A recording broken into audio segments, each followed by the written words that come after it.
because it is the secret. And I've been seeing some pushback on it lately, which I do agree with, because consistency by itself isn't going to get you anywhere. But throwing stuff at the wall without consistency is also not going to get you anywhere.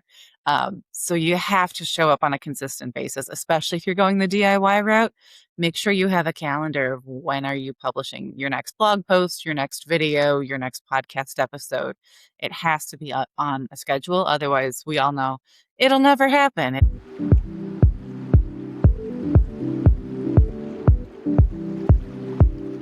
Hey there, everybody. Welcome to my show. My name is Tiffany, and this is Unveiling Journeys. I'm so happy that you decided to come and hang out with me today. I have a great episode, as always, for you with the fun people that I meet. I want to tell you just for a few seconds about me. I love meeting people. I love being introduced to people. I love that people trust that they could send a referral over to me, and I will take great care of them by having a good conversation. I'm more than likely trying to figure out a way I could help them, promote them, give them a referral, help their business in one way or another. And then I usually end up saying, wait, who do you know that I need to know? So it's just like the power of plus one, being able to share networking and referrals. And that's exactly how I met our guest that we have today. It was like, hey, who do you know that I need to know? And this person was like, I know a couple of people. I'm like, I'm in. So it was awesome to be able to be connected, and I get to share, or she gets to share her story with us today. So with that, welcome, Alison. Thank you so much for coming and spending time with me on the show today. Do me a favor, tell everybody a little bit about you and what you're up to right now. Yeah, I am a content marketing and branding strategist. I like to say that means I write the words that go onto your website that tell everyone who you are, what you do, and why we should all care. And that last part is the most important part, and it's the one that most people skip. They talk all about themselves and what they do and how exciting it is and why you should care. And they sometimes skip that last, like, why you should care part. Or it's like sideline, it's a quick minute, and it's like, no, that has to be front and center. So I work really hard to dig into that. Like, what is the reason that the people should care? And who is it that you're talking to? Because we have to dig down into, there are going to be people who really care about what you say, and there are going to be a bunch of people who don't care, and that's okay. We have to figure out who it is we're trying to talk to and what they care about so that we can put that front and center in your messaging. So I incorporate all of that into the content that I write for my clients, as well as the SEO best practices. So not only are they showing up in searches, but they're showing up in the right searches and driving more of the right traffic to their website. So that's what I do in a nutshell. I love that you've figured out your best version of how you do this for your clients, because I know a couple of pieces of this, but to be able to put this all together, I'm like late into my 30s and early 40s before understanding, wow, people don't really care about you. They care about what you're going to do for them, right? Yes. And to understand that is really just doing what our biology says. We need to be listening, hearing twice as much as the talking. And so to be able to just say, hey, who are you? Right? That's marketing. And I remember when we had our first chat, I was like, I'm so glad people like marketing exist, because I don't even think like that. I need to have somebody that's been there, done that, and has figured this out so I can hire you to let me do what I'm best at doing. So the fact that you've drilled this down into like what needs to be said, because sometimes nowadays AI is easier than ever and you can just plug that in. But if it doesn't understand and you haven't prompted it right, you're still going to get like a less than good quality reply from you not knowing what to even ask AI. So it's like hiring an expert could be the make or break of clients not getting what they need out of the content you're putting out and the website that you've published. I mean, even self-published, you better have good content on it. Like, who cares? So I'm a fan of the work that you're doing because it means so much, especially nowadays when anybody can start a business. Anybody can be an entrepreneur, right? As long as you don't quit, you got to keep showing up. And so to know that you've invented this is another contact, another resource that people need to know is out there. Because when I thought, I just need to go open my website, it had 5 or 6 boxes of what I was going to put on it. And I didn't realize that there's like a psychology behind all of this that needs to happen. And the people that have thought that stuff up, it's like I didn't even know you existed, which is why I love my podcast, because when I get introduced to more and more cool people, I'm realizing, wait, there's like stuff I didn't even know that I need to know you. And so I want Hmm. people to know you and know that you're out there and you're available and you're accessible and you have this like vision for someone that has this other vision and you can incorporate it to make people want to buy from them, which is so great. But on top of all this, you're a great connector. So we're like, hey, who should we swap? So if you just want to like go hang out with Allison, I recommend. But on top of that, you have a fun story. I want to hear it all. So tell me from the beginning, like what? Let's start with like, where are you from? And did you even think you were going to do this when you were growing up? What'd you go to school for? It's a super loaded question. Yeah, there's a lot. That's fine. And like you said, you didn't know that I existed. I also did not know this job existed. I completely fell into it by accident. So, yeah, I am currently based just outside of Chicago. Grew up here. I literally live less than a mile and a half from the house I grew up in, and I'm 3 blocks from the high school I went to. So, yeah, I did not go far. I really like it here, and I love traveling and visiting other places. But I really can't imagine myself living anywhere else. Always wanted to be a writer when I was growing up. I had been writing stories, I think, as soon as I learned my alphabet. So that was the dream, was to grow up and write the great American novel and be a famous novelist, the end. And my parents were all, well, writers don't really make any money, so maybe don't do that. So I ended up majoring in English and psychology, which turned out to be the perfect degree for content marketing. Little did I know. 100%. Like Like that's I a said, genius thing. yeah, still had no clue this was a thing. I thought I wanted to work in publishing because I figured if I couldn't make a living writing books, maybe I could make a living making books. So that was the goal. Graduated in 2009, right after the job market crashed. So there were no jobs to be had in publishing or anywhere else, really. So I answered phones for a few years, found myself between jobs at one point, and my roommate at the time, her dad, who was an attorney, and a partner in his firm, he was awesome and offered to give me stuff to do around his office until I got back on my feet. And one of the things he needed was someone to write blog posts for his law firm. And he knew I had a strong writing background, so he offered me the gig. And I was like, what? I can get paid to write? Seriously? Yeah. Yeah, let's do that. Dream come true. Hello. I didn't even Dream come know. true. Yeah. Look at in your face, parents. I know. Yeah, after all of that, you can't make money writing. Well, guess what I'm doing now?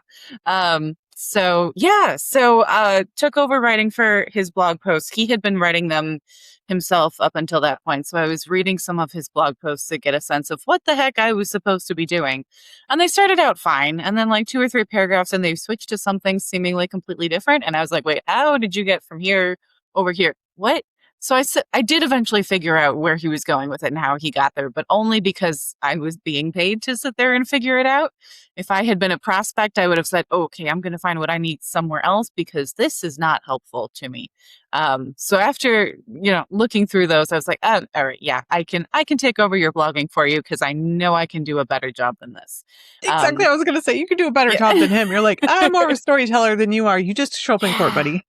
Yeah, exactly. You do the lawyering and let me do the writing. So, I took over writing, would write about 2 to 4 blog posts per month for him.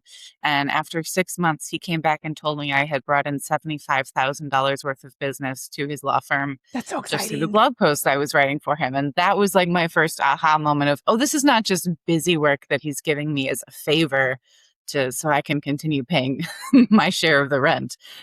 This is actually having a real result for his business. So I was really lucky. I want to say that was 2011, 2012-ish. So it was right around that time when people were starting to realize that it was all about content, content, content. So I started then writing for an associate of his and then for some friends of mine. Did eventually get another day job, which again was just answering phones. It was a job. It was not a career. So anytime anyone asked what I do for a living, I would be like, well, I answer phones, but I'm really a writer. And I would put much more emphasis on the writing I was doing than anything else. So combination of that and just lucky, good timing ended up growing the business, my freelance business. And after a couple years of doing it on the side, got it to a point where I could not do that and the day job anymore. So I ditched the day job at the end of 2014 Was to that do like this a full scary time. time? I mean, did it did it like outweigh itself in money wise and time wise that it was like, wait a minute, I don't have to do this one anymore. Like this one makes sense because it's hard to jump out of W-2 into like entrepreneurial land. Even though Mm-hmm. freelance is that, it's not full time, it's not consistent, it's not guaranteed. There's no insurance, right? Like Mm-hmm. what was going on in your mind? You're like, I got this. I got this. Yeah, it was a bunch of different things because I was definitely thinking about it for months before I actually turned in my notice and took the leap. I definitely remember because I would do some work before, in the morning before heading into work. I would do my own writing work, and then in the evening, and then at night or on the weekends, I would do my own writing, freelance writing work, and make money that way. And so, it was really one key moment I remember was looking at what I had done that morning before going into the office and realizing I had just made more money than I would make all day in the office. And I was like, yeah. So that was kind of a key moment of, I think I got this. Yeah. Read a bunch of books once I decided to take the leap and quit. I think I had also made the decision to quit for a while before I actually turned in my notice. I realized I wanted, because I worked in an industry that was kind of holiday adjacent. So I was like, all right, I'll work through the holiday season and then right before New Year's I'll quit. So I was preparing, I was getting my website ready and looking up insurance and all of the things that I would need for that. And yeah, reading books on how to build your own business and how to be a successful freelance writer without being a starving artist. So yeah, it was scary, but I prepared. So that made it less scary. Yeah. I imagine with all the homework you're used to doing for a law firm to write their blog posts, you Hmm. had to do some homework for your own business. And not only that, I'm sure you got like some amazing tips along the way of just having a lawyer, like a desk over, right? For sure. So going Yeah, and I into the was really lucky freelance, that like your own what business, what was that starting like and growing into? Yeah, it was awesome. Like you said, a little terrifying, but also a lot of fun and so freeing. Um, I was really lucky that I had some friends at the time who were also clients of mine, so they were also paying me to write for them. But even just talking to them was really beneficial as far as what do I need to know about this, or how do I get these clients, or what do I do over here? So just talking with them and soaking up what they were doing and what had worked for them because they've been running their own business for a while at that point. So that was really beneficial. Also, I should I should mention my dad has also always had his own business, which was funny because he kept telling me one of his favorite sayings is the best part about owning your own business is you get to choose which 80 hours a week you want to work. Um, and I so did not believe that until really taking the leap and doing it full time and realizing, yeah, just how much goes into running a business that you don't get paid for. Like, Mm-mm. yeah, the writing part makes money and that's easy to me, but getting other clients, doing my own marketing, doing my own billing, doing making sure that I have insurance and all of the things that I need to do that I'm not getting paid to do. So he Hmm. tried to And warn me, sometimes but how some things time you got to learn the consuming they hard way. are. Oh my So gosh. time consuming. Well, even today, I just took like I had an hour set aside to do something, and I spent an hour doing emails and calendar stuff and scheduling stuff, and I was like, How? How does this always happen?" Yeah, 100%. And my nemesis is like my nose in a book doing bookkeeping or paperwork or Hmm. receipts or something like that. I'm like, this is the stuff that people love and thrive on. I need to partner with those people that want that. And they are terrified to show up to, I could go to 10 networking meetings a day and like be refreshed at the end of the day because I love people. And people are like, I would never. I would never. I And I'm would like, I would never. never do my own taxes, like ever, like Hmm. so I just think those are the things that we find that the joy in, the thrive in, that you're getting paid for to lean into, right? And so it is tough. I like what your dad said though. Pick your own 80 hours you'd like to work. Yeah. Oh my gosh. So growing it, starting it all, how long ago was this now? This was end of 2014 that I quit the day job to do this full time. So yeah, so it's been, I mean, we're recording this in July, so it's of 2026. So it's been what, 11 and a half years now? Um, yeah. So yeah, it's been a wild ride. And speaking of, I mean, earlier you mentioned that you never would have thought like all of the things that go into what I do.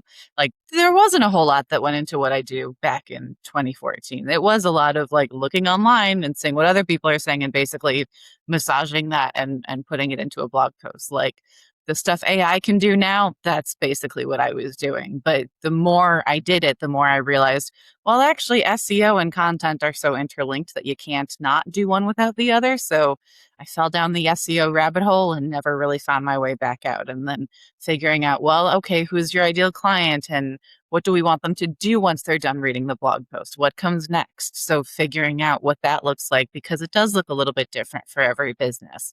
And then who is your ideal client and what resonates with them and how are we attracting them and how are we leading them through the buyer journey in a way that feels natural to them, that makes it feel like they're choosing their own journey, but really we're guiding them.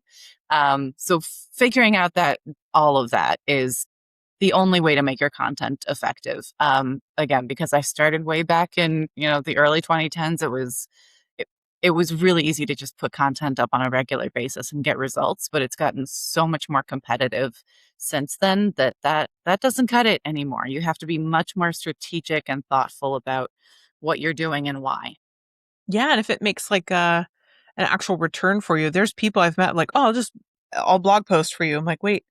Then there's people like, wait, those people that are just blog posting for you, what's the point? Like, what's the end result? Or like, you're just going out to podcast. Like, what's the point? What are you doing with it? I'm like, I can see Mm-hmm. the difference between the vision and the strategy to be able to follow through with the rest of all of it. Because why? You just wasted your time or Mm-hmm. paid somebody to take your money for something like that if you don't have the rest of the vision for it, which I've done myself. Mm-hmm. But uh We've it's all been it's there. yeah. Yeah. Agree with it being interconnected. And so adding all these little bits that you do now have made you like a one-stop shop for so many things that you can do for people now. Now, is there a specific like favorite genre of people that are easier for you to do business with? Like obviously lawyers or something like that, right? Yeah, I really fell into it at the same time that I fell into the biz, which is great. So yeah, lawyers and financial services professionals are also because I was really lucky because of the way that I started my business, this freelancing. I had that client who was able and willing to give me some kind of on the job training as far as, well, we can say this, we can't say that. We can use this word, we can't use that word. So was really, really lucked out there. And then once I understood that, then that transition into financial services was a lot easier because they're in that same boat times 10. So that tends to be my sweet spot. And I really love working for attorneys and finance people. It really is a special niche that you have to have, I think, a certain brain to write for them. And you have to have to a certain brain to be in those industries. Mm-hmm. And somehow those brains are like incompatible with marketing. So I am the one who takes what they're doing and translating it for the average human that the rest of us can understand. Right. You only get to operate so many of those parts of your brain to light up at the same Mhm. time. I think that's why I, as a chameleon of so many things, like I'm a, what do they call it? Sometimes they call it jack of all, master of none. I'm like grateful that I came into all this with my 10,000 hours of real estate. Otherwise, I would just Mm. breeze through that, breeze through this. And now here I am, like trying to do my own bookkeeping, trying to do my own website, trying to yeah, for real. Just go straight to the expert because now as a fund owner, I'm like, wait, we have to be compliant. I cannot say the word safe at all. Like it is Mhm. not in my category of being able to say because the SEC, I am never going to piss them off at all. Right. Mhm. Yeah. And finance guys, they aren't even allowed to go on podcasts sometimes because they're not allowed to promote or say or be or represent because of anything that could get asked and construed in a specific way. So being able to at least do marketing for them is amazing because they need that if they can't promote in ways that anybody else could all willy nilly, you know? So Mhm.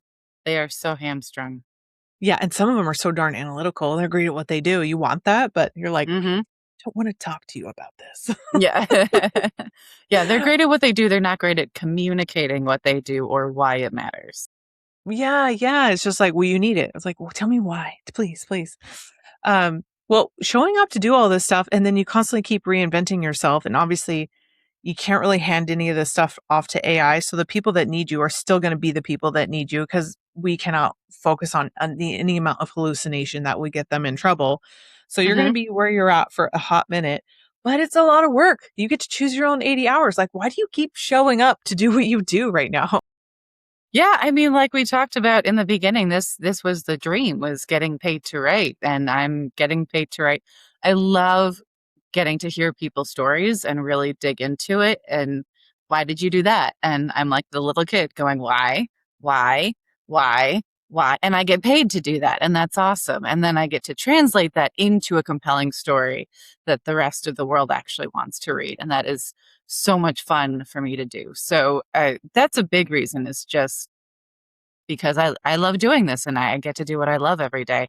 And also because, I mean, like we talked about, I've been evolving as the industry evolves. There's been a lot of changes in the world of marketing and SEO, not certainly in the past few years, but even before that, it's just one of those industries that's constantly evolving, and you really have to stay on your toes and keep up to date with what's new and what's happening now. And I love that. So there really never is a dull moment. I don't think there's ever going to be a year in business that looks like any other year in business because of all the changes. So that keeps it fresh and interesting for me.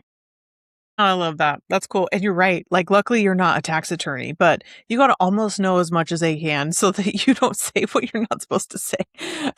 Oh my gosh, it's so silly to think where it all goes. And it could change on a dime. Like, tomorrow you can't say this. Like, oh Yeah. my gosh. Oh my gosh. Which is one of the reasons why I love AI, because it can help us do what we do better, because we still need the human so much. So I'm like, Hmm. don't be scared of it. Use it appropriately, but don't like give it things that it shouldn't know, or make it say Hmm. something you should have never processed yourself.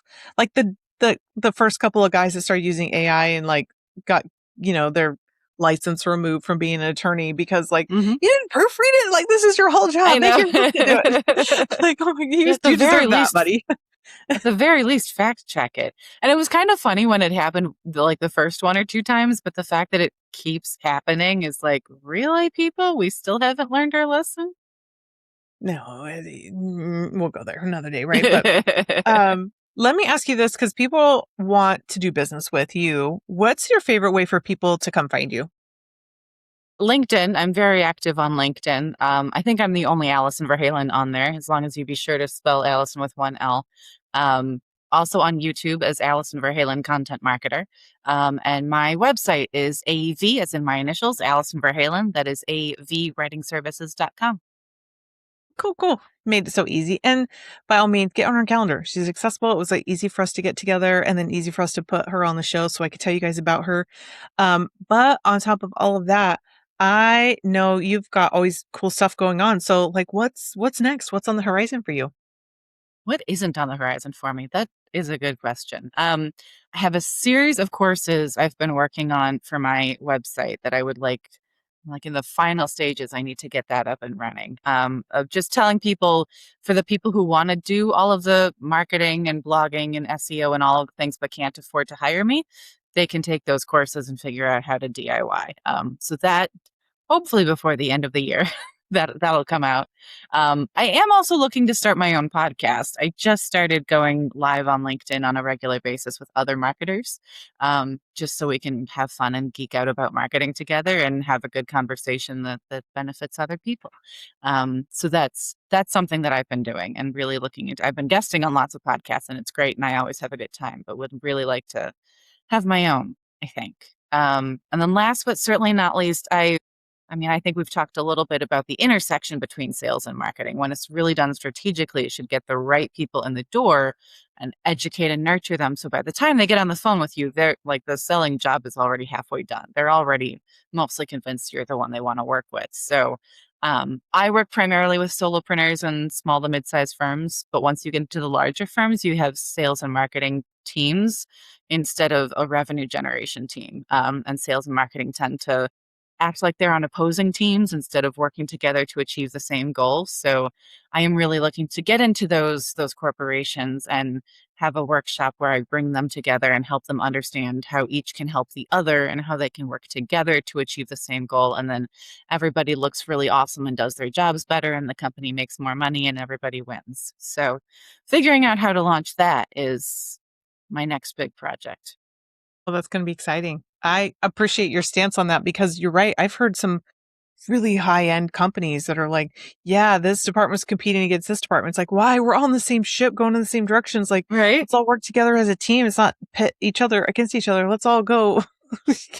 Yeah, You to are. understand that is a definitely a niche. And the ability to do it is awesome too. I want to ask kind of our final question. What should we leave everybody with? Like your final like to-do list or nuggets of wisdom that we should end the show with?